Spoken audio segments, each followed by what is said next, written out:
Era uma onda gigante de cocaína que estava chegando. Começa a matança.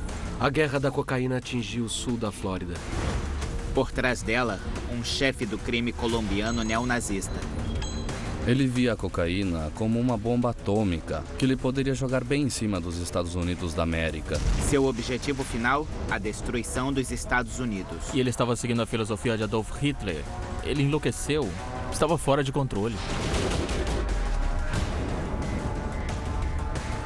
A DEA deve caçar Carlos Leder.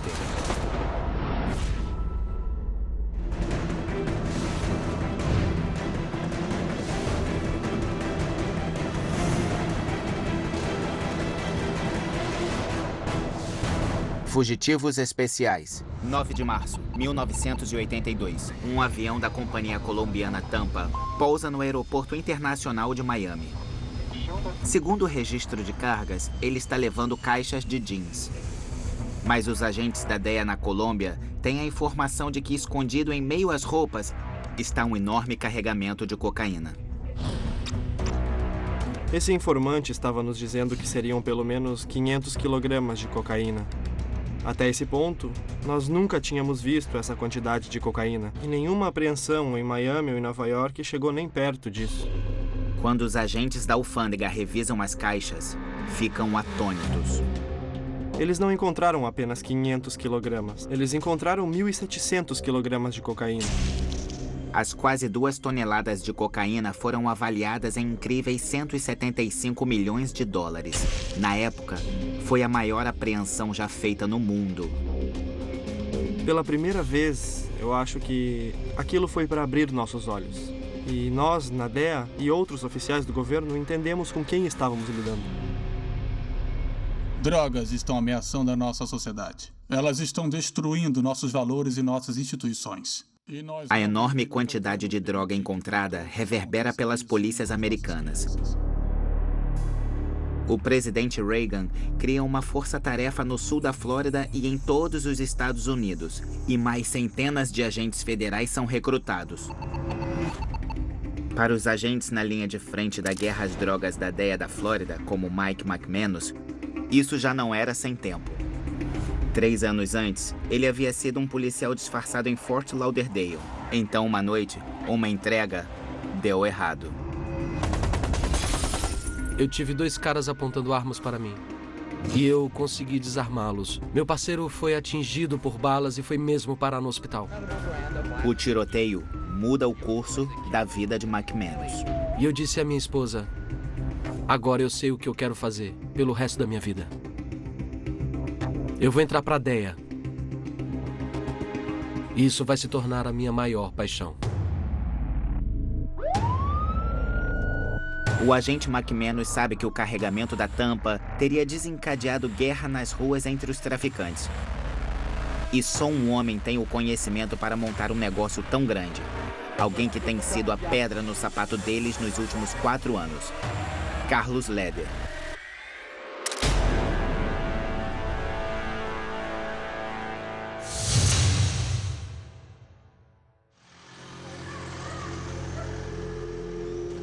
Filho de pai alemão e mãe colombiana, ele foi criado na cidade de Armênia, a 260 quilômetros a oeste da capital colombiana, Bogotá. Amigo de infância, Carlos Toro, se lembra de que naquela época, Leder era encrenca. Toda família tem ovelhas negras. E ele era uma na família dele. E eu era uma na minha. Um relatório secreto da polícia na Segunda Guerra Mundial dizia que o pai de Leder era simpatizante nazista, mas é o próprio Leder que logo se revelará adorador de Adolf Hitler. Por enquanto, o plano de Leder é sair de Armênia e se tornar conhecido nos Estados Unidos. Ele se muda para lá com apenas 17 anos. Um dia, isso eu me lembro muito claramente. Eu estava andando pela rua na Armênia, de tardezinha, e vi ele vindo na minha direção. E nós nos abraçamos. E ele estava feliz e disse, olha o que eu consegui. E ele puxou o passaporte. E disse, eu fui a Cali. e eu consegui um visto americano. Eu vou para os Estados Unidos. Toro está determinado a se juntar ao amigo, mas seu próprio pai lhe dá um aviso. E meu pai, na época, ele disse: se você vai, mas não com Carlos. Ele é problema. Ele não é a melhor influência. A princípio, Leder se diz feliz com o modo de vida americano. Eles tinham passado vários anos aqui nos Estados Unidos, sendo educados aqui. Na verdade, ele tinha um irmão que era do exército americano e lutou no Vietnã. Diferente de seu irmão, Carlos Leder não tem desejo nenhum de servir à América. Sua nação adotiva é apenas um lugar para enriquecer depressa. Ele fazia parte de uma rede de roubo de carros. Eles estavam roubando automóveis e os enviando para a Colômbia para ganhar dinheiro. Então, essa foi a primeira vez dele no crime americano. Novembro de 1974. Então, Leder passa de carros para drogas. Mas em 1973, ele é flagrado em Miami por posse de 90 quilos de maconha. Aos 25 anos, Leder é condenado a 4 anos no Instituto Correcional Danbury, Connecticut. Em Danbury, ele se aproxima de um prisioneiro americano. Isso muda o curso de sua vida. Lá ele conheceu um prisioneiro chamado George Young, que já havia, contrabandeado maconha. E ele e Young falavam sobre contrabandear drogas. Além do contrabando de drogas, o Leder, com fome de poder, parece ter pouca coisa em comum com o Young, de 28 anos. George era um hippie da velha guarda. George era muito apresentável. Era o tipo de cara com quem você queria sair e tomar uma cerveja. Young ganhou milhares de dólares pilotando aviões carregados de maconha do México até pistas de pouso no deserto californiano. Leder absorve cada detalhe da operação de contrabando aéreo de Young. Mas maconha não vai satisfazer sua cobiça por lucro, ou luxúria por poder. Ele tem outra droga em mente, uma que seja fácil de conseguir em sua nativa Colômbia: cocaína. Carlos Leder teve uma ideia brilhante. De fato, foi uma excelente ideia. Ao invés de contrabandear maconha, por que não contrabandear cocaína e ganhar muito mais dinheiro? Por anos, a produção de cocaína está centrada no Chile, na Bolívia e no Peru. Mas em meados dos anos 70, os traficantes colombianos tinham assumido. Sob o controle deles, a cocaína realmente decolou. Os colombianos compravam a pasta ou compravam a base da cocaína e a despachavam. Eles cuidavam da comercialização e dos negócios. Mais tarde começaram a fazer a própria cocaína. Para torná-la grande, os traficantes colombianos precisam invadir o mercado americano. Desde os anos 60, as drogas fazem parte da contracultura americana, mas a cocaína ainda não é vista como uma ameaça grave. Quando começamos a ver cocaína chegando a Nova York, por volta de 1977, 78, a atitude da DEA foi de que era droga de criança, comparada à heroína. Então não havia mesmo um foco ali na cocaína. A Colômbia pode ter a cocaína, mas os traficantes não conseguem fazê-la entrar em quantidade nos Estados Unidos. Carlos Leder planeja mudar tudo isso. É como uma ampulheta e tem aquele ponto bem no meio onde você tem que pegar a cocaína de um lugar e levar até outro. Descobrir como fazer isso era o plano de Carlos Leder para a fama, entende? Leder diz a Young que ele consegue um suprimento constante de cocaína. Se eles usarem uma aeronave leve, como Young fez com a maconha, os lucros vão passar do teto.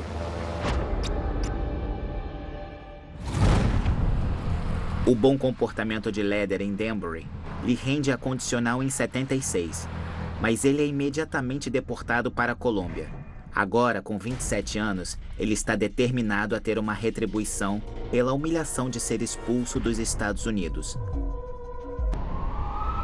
Leder logo começa a fazer jus à sua palavra. Solto sob condicional 1 ano antes de Leder, em 75, Young voltou a traficar maconha quando recebe um telegrama. Ele diz: "Venha, o tempo está lindo." É o sinal de que Leder está pronto para pôr seu plano em ação. E tudo acontece numa ilha a apenas 2 horas de voo da Colômbia. Eles levaram alguns quilos, os colocaram em maletas e as enviaram com um amigo dele até Antígua, que é uma ilha do Caribe. Enquanto isso, George Young pegou a namorada e o amigo dela para voarem até Antígua com essas maletas. Trocar essas maletas e trazer a cocaína de volta. E funcionou. Assim que a cocaína chega aos Estados Unidos, Young a leva em um voo até Los Angeles. A cocaína é passada a seu antigo traficante de maconha, em troca de dinheiro. Apenas um carregamento de 50 quilos rende a eles mais de 2 milhões de dólares. Eles tiveram um lucro muito bom e sabiam que estavam no caminho certo. A chave para seus lucros altíssimos é a qualidade da cocaína que Leder está trazendo da Colômbia. Deram aos distribuidores uma cocaína, 90, 95% da pura. Então eles queriam ganhar o máximo que pudessem. Em um só golpe, Leder se tornou o cara certo da cocaína. Seu plano de viciar a América na droga começou. Mas seu motivo não é apenas dinheiro. Por causa do seu ódio pelos Estados Unidos, ele via a cocaína como a bomba atômica que ele ia jogar nos Estados Unidos. E isso é exatamente o que ele tinha em mente. As primeiras operações de Leder são apenas ataques para testar as defesas da América. Agora, ele quer fazer um ataque completo. Você vai receber mais uma série de tiros de alerta, então eu vou atirar no seu barco, tá entendendo? Com um litoral de 13 mil quilômetros de comprimento, a Flórida é aberta a carregamentos de drogas chegando pelo mar da América do Sul. Nós estávamos nadando contra a maré sem a menor sombra de dúvida. A Flórida é um estado enorme, com vários portos que podem ser usados para traficar cocaína em navios.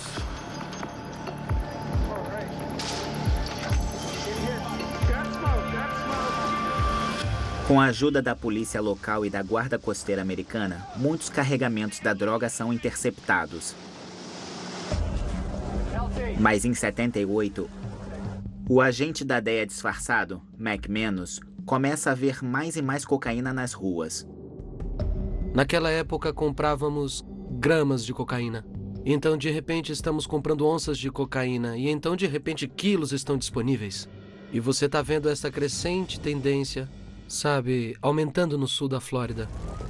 Miami já está sendo agitada por tiroteios sangrentos entre gangues de cocaína rivais, competindo por suprimentos da droga. A guerra da cocaína pegou o sul da Flórida, especificamente Miami. E agora você está ouvindo falar dos colombianos que estão na cidade. E há guerras por território. E metralhadoras Uzi que sim, você tem que se preocupar, sabe? A promotora assistente, Eileen O'Connor, fica sobrecarregada pelo aumento dos casos de drogas. O inferno estava solto. Nós tínhamos cowboys da cocaína nas ruas, tiroteios, todo esse tipo de coisa.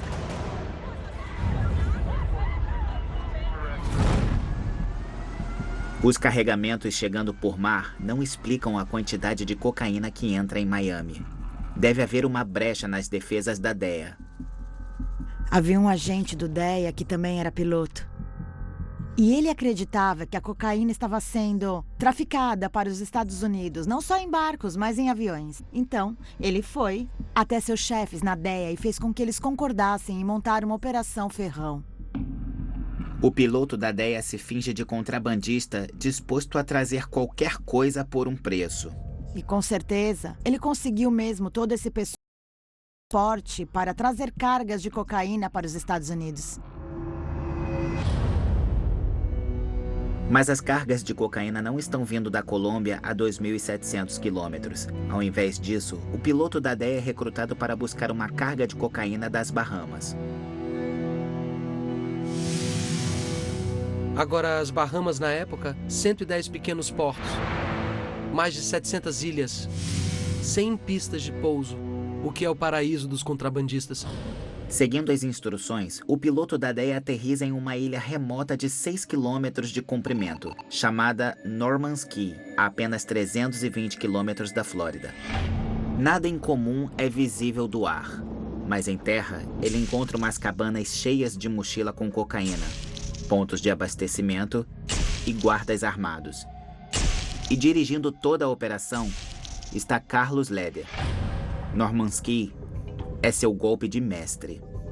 Ele teve a brilhante ideia de que, se pudesse transportar cocaína de um lugar intermediário entre Colômbia e Estados Unidos, poderia mover muito mais quantidades. Usando o dinheiro de suas transações com Young, Leder transformou a ilha pacata.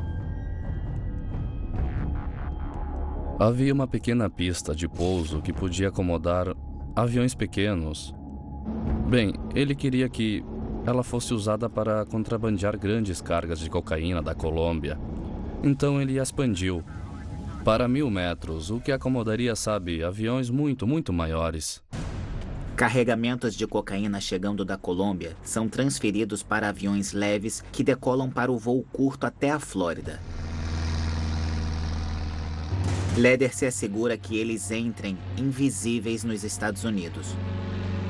Voos comerciais estavam saindo e eles pegavam carona abaixo desses voos para evitar os radares. Ele mesmo era piloto. Ele contratou os melhores pilotos. Muito inteligente em dizer a qualquer um como construir um plano de voo que pode ser à prova de radares. Muito inteligente em embaralhar frequências de rádio, então ninguém pôde nos ouvir. Os pilotos das drogas se dirigem para as pistas de pouso secretas. Estes aviões estavam pousando em pistas clandestinas nas Everglades. E então eles jogavam mochilas de cocaína para os cúmplices, que então pegavam a cocaína, pulavam em carros e partiam. Então o avião apenas decolava de novo. Era incrível a quantidade de cocaína que chegava de avião. Aviões pequenos. Sabe, dá para colocar 200 quilos em um avião pequeno. Poucas horas depois de deixar a ilha de Leder, a cocaína está chegando a traficantes em Miami e em toda a América.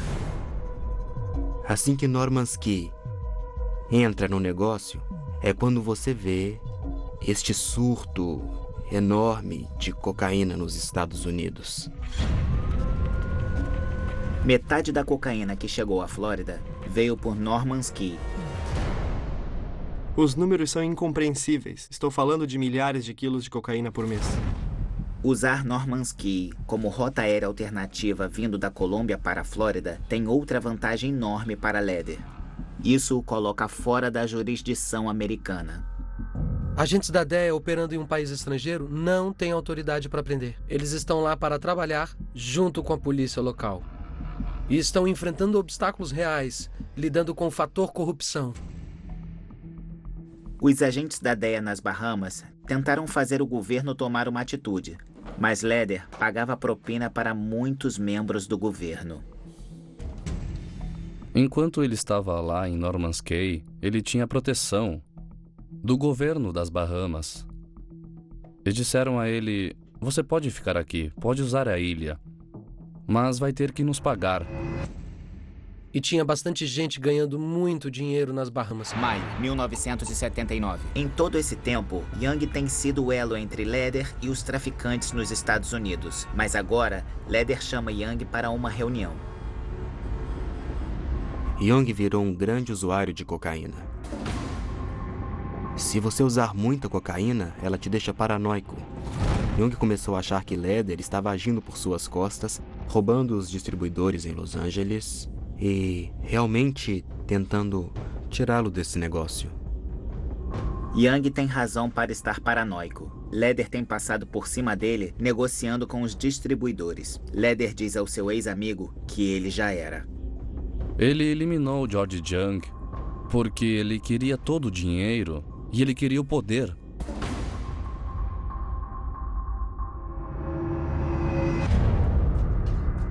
Com a distribuição nos Estados Unidos sob seu controle, Leder convida os maiores produtores de cocaína da Colômbia para visitar sua ilha. Leder teve a ideia de que a ilha seria um tipo de balneário agradável e confortável, onde seus amigos no ramo da cocaína da Colômbia podiam se reunir com os distribuidores americanos para se divertir. Então eles mandavam toneladas de cocaína de, Normanski para os Estados Unidos. Um chefão da cocaína crucial para o fornecimento de drogas para a ilha logo terá sua própria trilha até o topo da lista dos mais procurados da DEA. Seu nome é Pablo Escobar.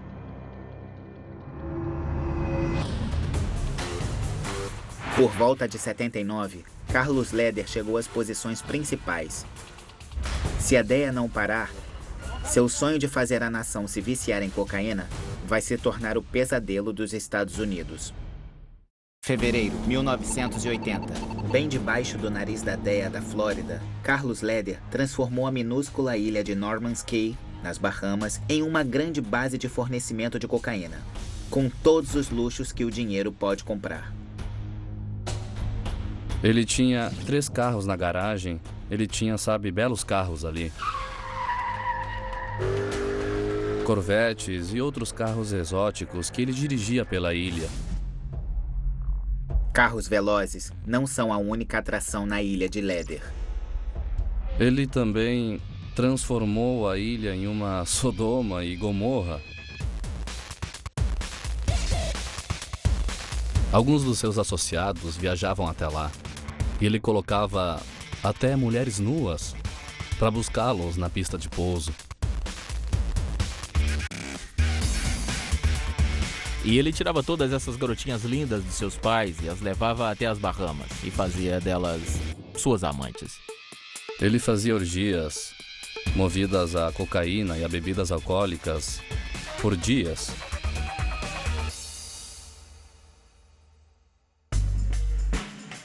Colega de escola de Leder, Carlos Toro, estava trabalhando como câmera da CBN em Nova York quando Leder o convidou para a ilha.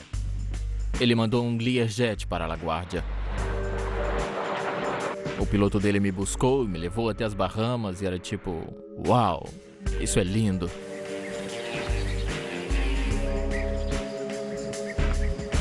O avião está freando, taxiando até um estacionamento e eu vejo uma Land Rover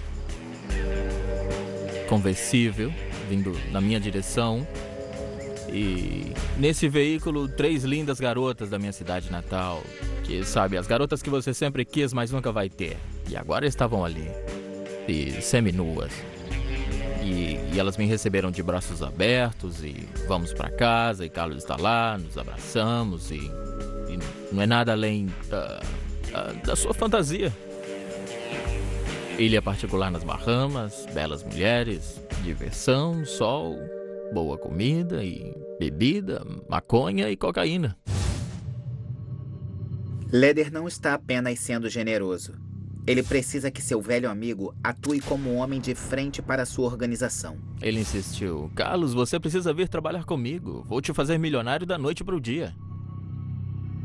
Ele diz, Carlos, deixa-me dizer uma coisa. Você não será exposto à cocaína. Não vai entrar nos laboratórios, você não vai carregar aviões, você não vai descarregar os aviões. Você estará em uma categoria diferente. Eu disse, qual é? Você será o nosso diretor de relações públicas. Leder deixa claro que seus fornecedores de cocaína na Colômbia aprovam sua escolha como homem de RP. Eles te acham esperto, que é inteligente. Talvez você possa nos ajudar a negociar com os chefes do governo e... fazendo mais um papel diplomático mesmo. E eu gostei do que eu vi. Era como, sim, isso parece comigo, sabe? Eu não queria ser traficante, mas eu queria fazer parte disso. Toro vira representante de Leder e tesoureiro para os pilotos voando até Norman's Cay, lidando com mais dinheiro do que ele já viu em toda a sua vida. Estou falando de 6, 7 milhões de dólares em dinheiro em mochilas que eu levava até a minha casa, colocava no sótão e de lá eu pagava operações.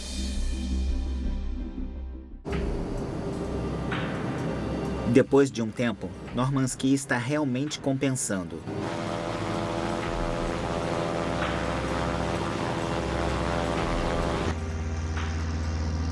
Eles estavam trazendo cocaína, 1.500 quilos a cada 2 semanas. Era uma operação enorme. Eles estavam ganhando milhões de dólares todo dia. A vítima era Felácio Martínez, que foi morto a tiros em um estacionamento próximo ao aeroporto de Miami, enquanto descia da sua... Enquanto Leder festeja, Miami sofre sob o massacre da cocaína que ele está fornecendo. Quer dizer, estava ruim. Aquilo foi ruim por um tempo. Em bons bairros e tiroteios em plena luz do dia em estradas, em shopping centers, restaurantes e aeroportos. Era uma onda gigante. Aquilo era uma onda gigante de cocaína que chegava.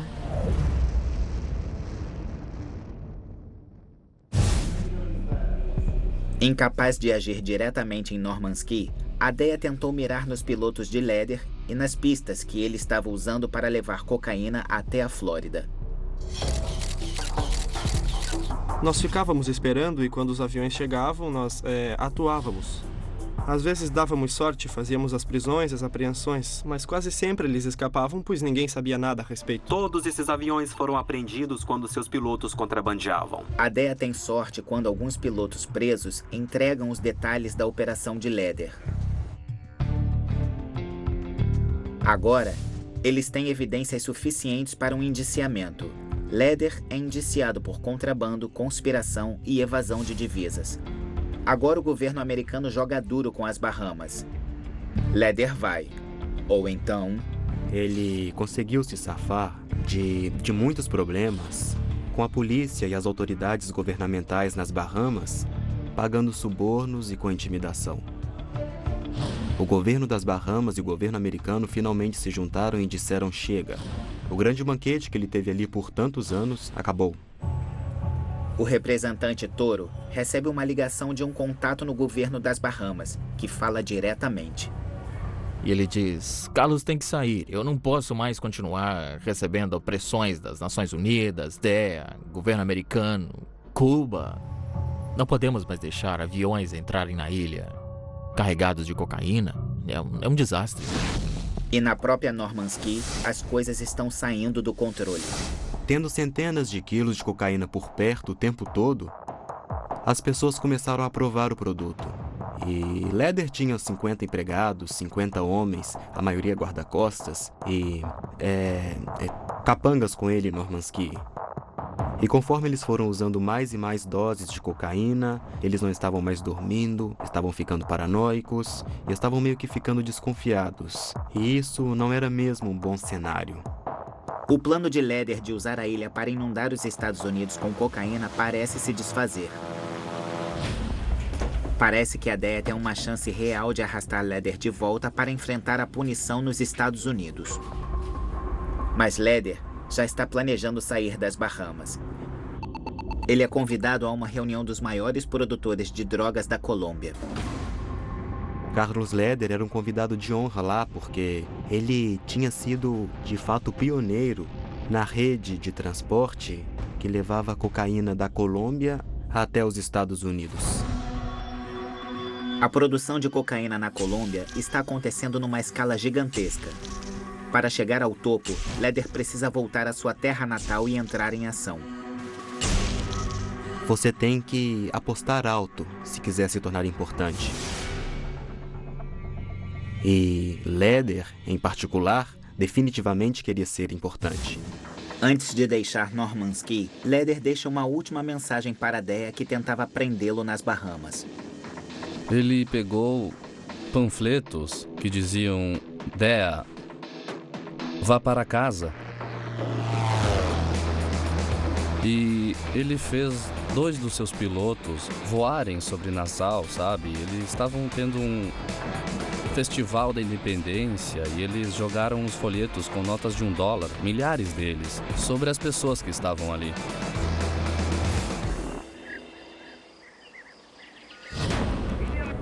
Agora, para alcançar seu objetivo de usar a cocaína como uma arma definitiva contra a América, Leder planeja copiar seu ídolo, Adolf Hitler, e conquistar um país inteiro. Ele ia criar uma nova Colômbia. Ele seria o governante desse país. Primeiro, Leder, aos 32 anos, realiza um grande retorno à sua cidade, Armênia. Ele diz ser um magnata dos negócios que fez sua fortuna nos Estados Unidos. Este é um lugarzinho miserável que ninguém conhecia. Mas Carlos Leder foi até essa cidade com milhões de dólares e mudou a cultura. E mudou a essência das nossas crenças em nossa integridade. Normanski pode ter se fechado, mas Leder traça novas rotas para levar cocaína aos seus traficantes. Ele era o cara responsável por tirar e levar todas as cargas de cocaína dali para a Colômbia.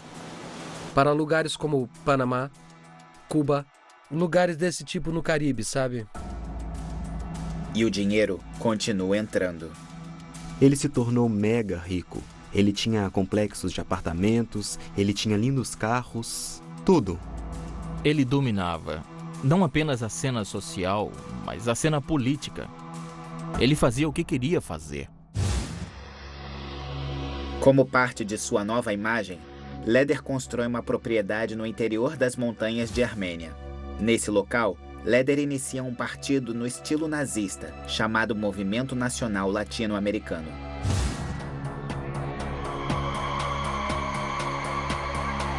Sua ideia era um controle no estilo alemão para dirigir a América Latina.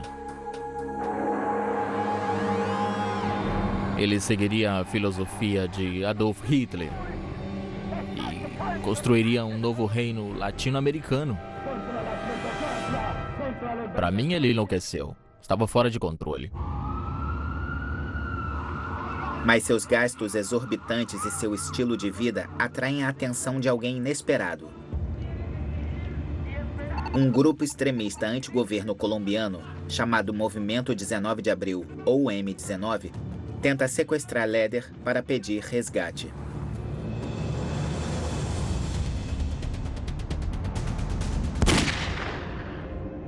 Mas Leder engana os sequestradores e escapa. Agora, ele quer vingança. Ele se encontra com Escobar e outros traficantes importantes. Eles sabiam que tinham um problema com os terroristas. Eles queriam se proteger. Na unidade existia força. 3 de dezembro de 1981. Leder, Escobar e os outros formam um grupo de vigilantes que chamam Muerte a Sequestradores. Morte a Sequestradores. MAS. Mais uma vez, Leder joga folhetos de um avião. Dessa vez, eles não contêm dinheiro, mas uma ameaça brutal. MAS vai matar todos que tentarem sequestrar os barões da cocaína.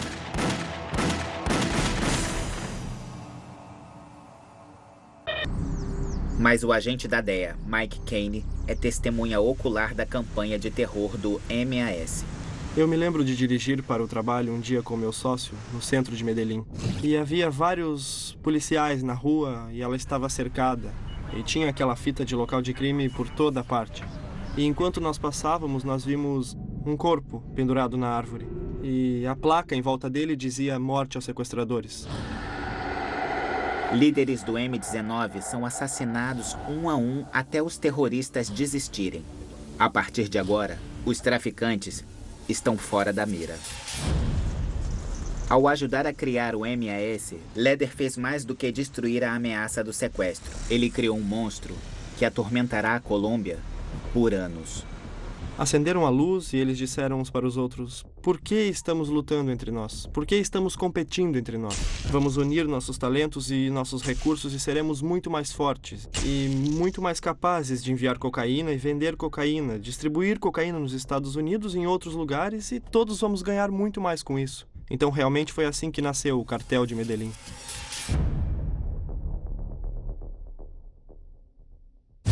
Leder agora é visto por outros traficantes como um deles, por seu talento em levar cocaína aos Estados Unidos e por defendê-los na Colômbia.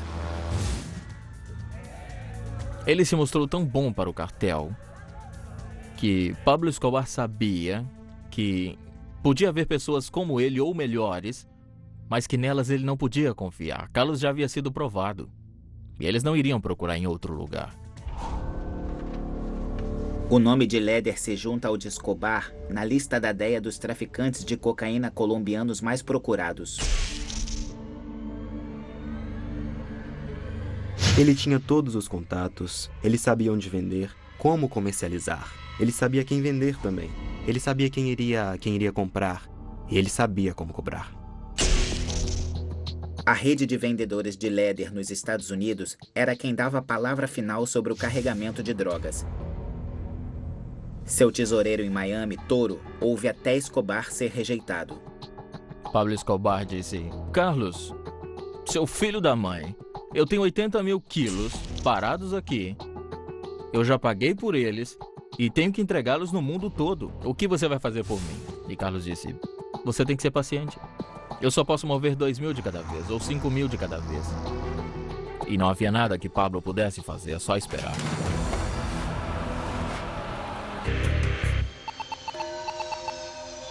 Desde que Leder voltou à Colômbia vindo das Bahamas, a DEA tem pedido sua extradição. Agora, 2 promotores federais e uma equipe da DEA da Flórida chegam à Colômbia para exigir uma atitude. Extradição é a única coisa que Leder e outros barões da cocaína temem. Você tirava a cocaína deles, eles tinham mais cocaína. Você podia pegar o dinheiro deles e eles ainda tinham mais dinheiro entrando nos cofres deles, sabe? Mas uma vez que você tira a liberdade deles, eles sabiam que o esquema acabaria. E eles não iam esperar por isso. Para a fúria da equipe americana, o governo colombiano não vai entrar no jogo. O governo colombiano estava fazendo corpo mole. E os, traficantes de droga, liderados por Escobar e Leder, tinham na verdade feito uma campanha para garantir que não houvesse tratado de extradição. Leder diz que seu partido político vai lutar contra a extradição. Ele envia um ultimato ao governo. E disse publicamente: se você assinar um tratado de extradição, começa a guerra. Nós declaramos guerra na Colômbia. Mas primeiro, Leder declara guerra à DEA na Colômbia. Ele pagaria uma recompensa de $350 mil pelos agentes. E seus matadores procuram uma chance de lucrar. Em termos de traficantes ameaçando a DEA, com certeza. Havia um contrato aberto por Carlos Leder pela minha cabeça. De alguma forma, é uma medalha de honra. Eu devo estar fazendo a coisa certa. Dava para ouvir uma moto bem atrás do meu carro. E eu sabia que estavam atrás de mim. E eu tinha minha arma preparada. E eu sabia que poderia matar os dois se eles tentassem algo comigo. Os homens que seguem vigil recuam quando percebem que foram notados. Essa passou perto mesmo. Então, em abril de 84, o colega de cartel de Leder, Pablo Escobar, mira no ministro da Justiça, Rodrigo Lara Bonilla, por apoiar a extradição. Lara Bonilla sai do escritório.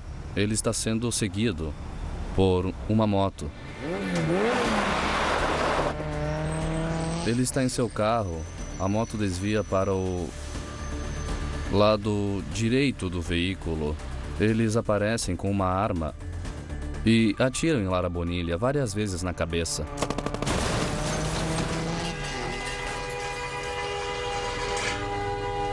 O atirador tinha 16 anos de idade e o piloto dessa moto tinha 20 anos de idade. Isso se equipara a adolescentes bem novos assassinarem o Procurador-Geral dos Estados Unidos da América. 8 de maio de 1984. O assassinato de Lara Bonilla choca a Colômbia e vira o povo contra os senhores das drogas. Mas é um grande marco para a DEA. O presidente da Colômbia estava sentindo muita pressão. E havia muita pressão sobre ele mesmo. E ele decidiu que ia extraditar traficantes. E Carlos Leder era o número 1 deles. O mandado de extradição do presidente arruína os sonhos de Leder de um império. Ele busca refúgio nas florestas densas da Colômbia. Para a DEA, a caçada não acabou. Ela apenas começou. Ele foge para a selva.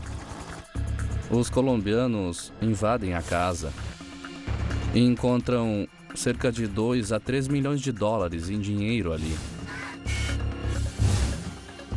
E fotos de Adolf Hitler espalhadas pelas paredes de toda a residência.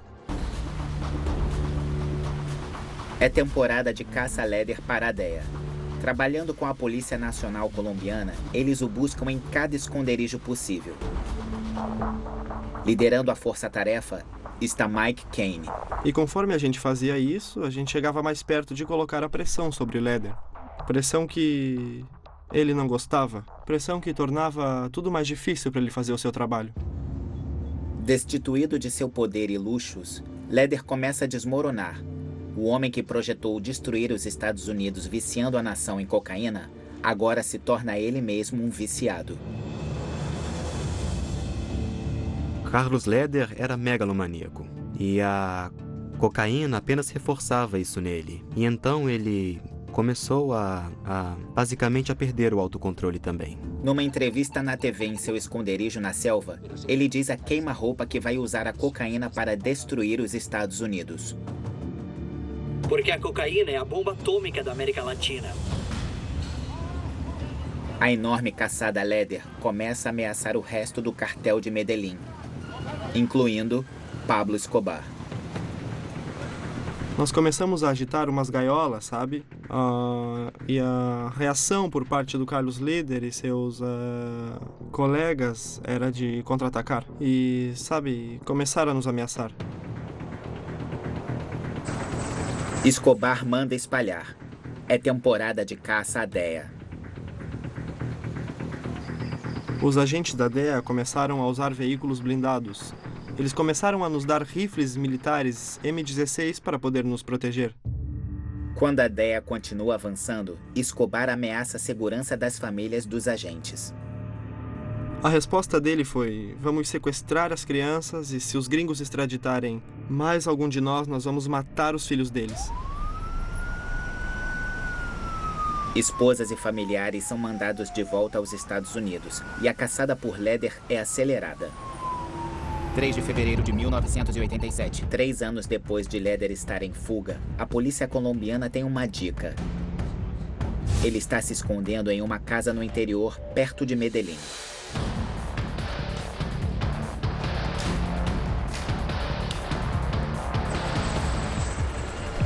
Em uma batida logo de manhã, a polícia vasculhou o lugar, mas conforme eles avançam, são avistados pelos guardas de Leder.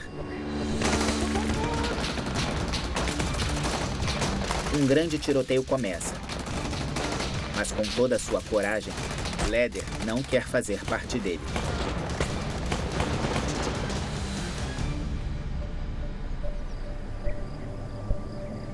Ele saiu correndo para fora da casa e se deparou com o policial, que apontou uma pistola para ele e disse: "Deita agora no chão." O astuto Leder ainda não está acabado.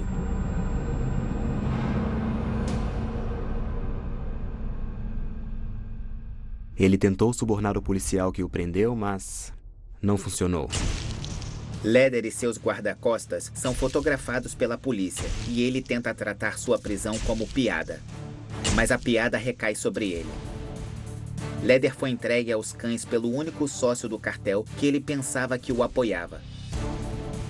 Seu velho amigo, Escobar.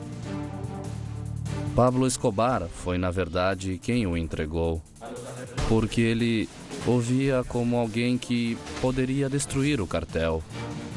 Ele queria Leder fora do seu caminho.